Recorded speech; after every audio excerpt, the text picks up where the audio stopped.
Do you ever feel stuck? Do you ever think, I'm too slow, I'll never be fluent? You study hard, but something stops you, like a wall between you and confidence.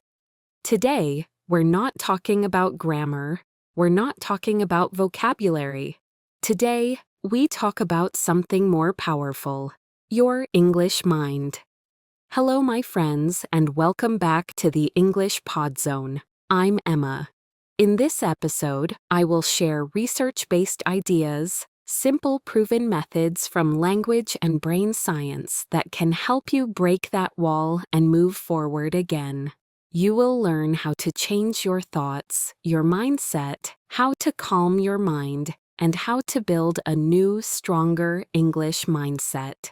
So, take a deep breath and let's begin this journey. Maybe you know this feeling. You study English, you watch videos, you read books, but inside your head you hear, I'm not good enough. I will never be fluent. These sentences are like heavy stones in your mind. They make you tired. They stop you. In this episode, I do not teach grammar rules. I do not give a long vocabulary list. I help you change these stones into steps. Stones stop you. Steps help you go forward. So today, you will learn what is a learning block, something that stops you from learning, how your brain can change, how to talk to yourself in a kind way, and how to feel calm when you speak. We will practice together. You will speak with me. You will say new sentences and you will try new ideas. Are you ready? Good. Let's start with the first question. First, I want to explain a new word, block. A block is something that stops you. For example, a big stone on the road. You cannot walk, the stone is in front of you. You must move it or go around it. A learning block is inside your mind. You cannot see it, but you can feel it. You want to speak. You open your mouth, but no words come out. You want to watch a video in English. You open YouTube, but you think it's too hard. Why try? This is a learning block. Very often, the block is not grammar. It's not vocabulary. It is a thought or a feeling. Maybe the thought is, I'm stupid, or my memory is bad, or other people are better than me. Maybe the feeling is fear, shame, or stress.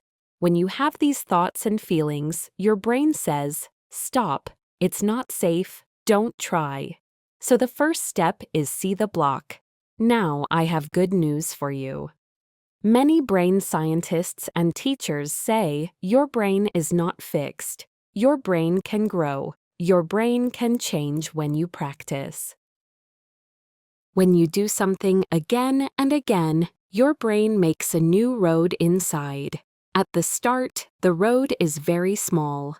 It is hard to walk, you feel slow, but if you walk on the same road every day, the road becomes bigger, smoother, and easier. This happens with English too. At the start, saying a sentence is slow. Words do not come. You feel tired. But when you use the same useful sentences many times, your brain makes a strong road for that English. So when your mind says, I cannot change or I cannot get better, you can answer, no, my brain can change. I can build new roads. I can grow. Now let's talk about your inner voice. Your inner voice is the small voice in your head. It talks all day. Sometimes it is kind, sometimes it is not kind. For many English learners, this inner voice is an enemy. It says, you are slow. Your accent is bad, other people will laugh at you. When you listen to this voice, your body changes too. Your heart beats fast. Your hands feel cold or wet. Your mouth is dry. Your mind is empty.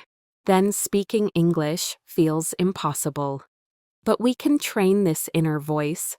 We can make it a friend. How? By giving it new sentences. This is not just positive thinking like a poster on the wall. Teachers and researchers find something important. When students believe they can improve, they try more. They practice more and they learn more. So we will change "I am bad at English" to "I am learning English." We will change "I always make mistakes" to "I make mistakes because I'm learning." We will change "I will never be fluent" to "I am not fluent yet." Yes, that small word, yet, is very powerful. It tells your brain, I'm on the way. I'm getting better, I'm learning, I'm improving. I can improve step by step. Mistakes are part of learning, not proof that I am stupid. All right. Now, I want to give you a simple picture. This picture helps you understand where your learning block is. We have 3 zones. Zone means area, a safe zone, a stretch zone, and a panic zone. Let me explain each of these one by one. In the safe zone, you feel comfortable. You do easy things. For example, you produce sentences like, "Hello, how are you?" Very simple words. This is nice, but you do not grow much. We move on to the stretch zone. Here you feel a little bit nervous, but you can still think.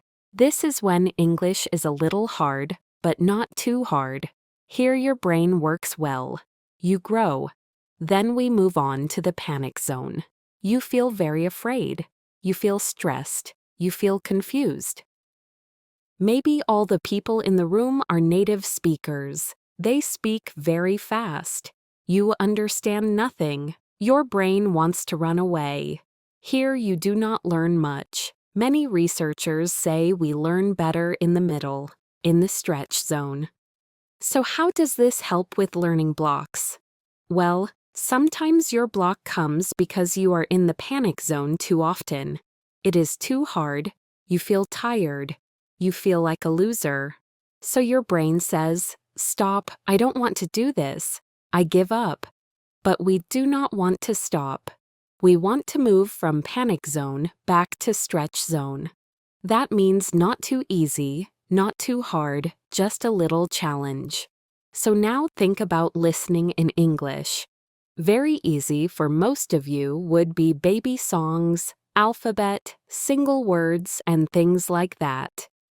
Very hard for most of you, my friends, would be university lectures, fast news, tier and complex podcasts. Now, your stretch zone is in the middle. Short, simple podcasts, slow English videos, stories with pictures. Now ask yourself, can I understand about 80%? If yes, this is probably your stretch zone. Now do the same for reading, speaking, and writing. If something is in a panic zone, you understand almost nothing, it is not good for daily practice. So move one step down. Choose something a little easier so your brain can relax and work. Not too easy and not too hard. Okay, now let's talk about small wins. A small win is a small, clear success. For example, you learn one new useful sentence. You understand one short video. You say one sentence in English to a real person. Researchers in motivation say, when we notice and celebrate small wins, we feel more happy and confident. We want to continue. But many learners ignore small wins. They say, I want to be fluent like a native speaker. Well, these big goals are not bad, but they are far away. If we only look at them, we feel slow and sad. Every day, write one small win with English. For example, I watched a 5-minute video in English. I learned the sentence, "Can you say that again, please?" I read one page of a book. I spoke to my friend in English for 2 minutes. That's all. Just one win per day. Some studies show when you see your progress, you feel more motivation. You feel, yes, I can continue. Now another big block is fear in the body. Many researchers talk about something called a filter. When we are anxious, nervous, or shy, This filter goes up. It is like an invisible wall. Invisible means something you cannot see. When this filter goes up, less English enters the brain. So we want to lower this wall. We want the filter to go down. One simple way is to calm the body first. Here are some easy tools. Tool number 1. Slow breathing. Before you speak or study, try this for 30 seconds. Sit or stand tall. Put one hand on your chest, one on your stomach. Breathe in through your nose and count to 4. Hold your breath for 2 seconds. Breathe out through your mouth and count to 6. Tool number 2. Soft body, soft mind. Sometimes, before speaking, your shoulders become tight, your jaw is hard. Now try this. Roll your shoulders slowly. Open and close your hands. Move your neck gently left and right. A soft body helps a soft mind. All right. Now I want to talk about your identity. Identity means how you see yourself. Many people say, I am bad at languages. I am not good at English. They say this again and again, and it becomes part of their identity, part of their story, part of who they are. But research shows when you see yourself as a person who learns, you feel more strong. You stay with the work even when it is hard. So I invite you to change your story. Instead of, I am bad at English, say, I am an English learner. A learner is in motion. A learner is on a journey. You're not a bad English learner. You are a person who is learning English. Now, some learners think they need a big plan.